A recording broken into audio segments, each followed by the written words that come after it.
Gary Lineker is ready to get back to work after his suspension from Match of the Day last weekend, following a row with the BBC. Former BBC presenter John Humphreys, 79, has revealed his stance on what the highly publicised impartiality disagreement meant for the corporation. He stated, "The failed attempt by the corporation to censor the Match of the Day presenter's tweets was rooted in a terror of losing the licence fee." John went on to theorise that the disagreement could have been sparked by the government's pressure on the BBC and its correct functioning. The broadcaster correlated the pressure to the debate on whether all Brits should be required to pay the licence fee. He said, "So, let's be clear, the driver of this crisis is the continual pressure the BBC comes under to show the government of the day that it is getting its house in order." And Lineker has unwittingly highlighted the real danger the BBC faces. In a world of social media, it may become increasingly irrelevant, undercutting its aim of universality, of providing something for everyone, even as its audience is free. And that means the pressure grows on the licence fee. It becomes an issue of genuine political debate, not just a stick with which to beat the BBC.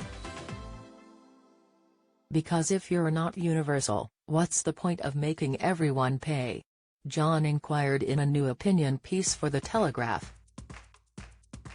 It comes just 1 week after Gary was taken off air after sharing a tweet comparing the language used to promote a new government asylum seeker policy with the rhetoric used in 1930s Germany.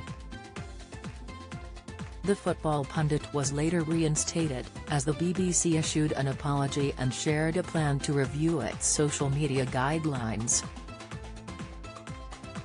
However, BBC employees have since told Express.co.uk they are leaving the organisation in protest at a complete lack of progression while big stars like Gary Lineker can do whatever they want. Gary is one of the highest-paid presenters at the BBC, with one insider saying, "We're not paid megabucks, far from it. They cut a lot of it to the bone. And yet they waste £1.3 million on paying Gary Lineker." The TV presenter will abide by the editorial guidelines until a review of the BBC's social media policy is complete, BBC Director-General Tim Davies said.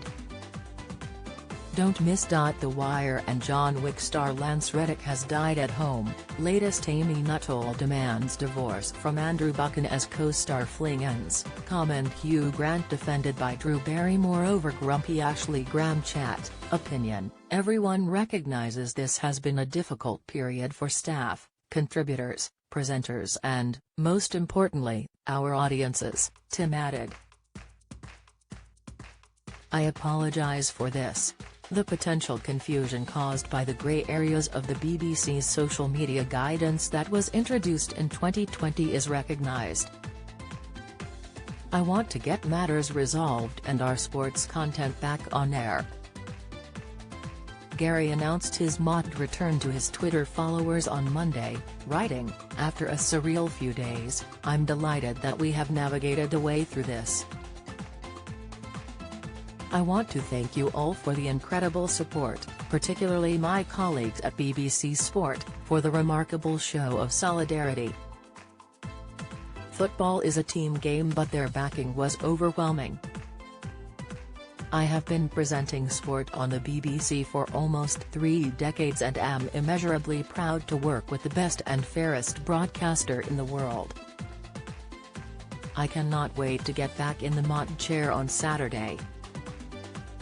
A final thought: however difficult the last few days have been, it simply doesn't compare to having to flee your home from persecution or war to seek refuge in a land far away. It's heartwarming to have seen the empathy towards their plight from so many of you. We remain a country of predominantly tolerant, welcoming and generous people. Thank you.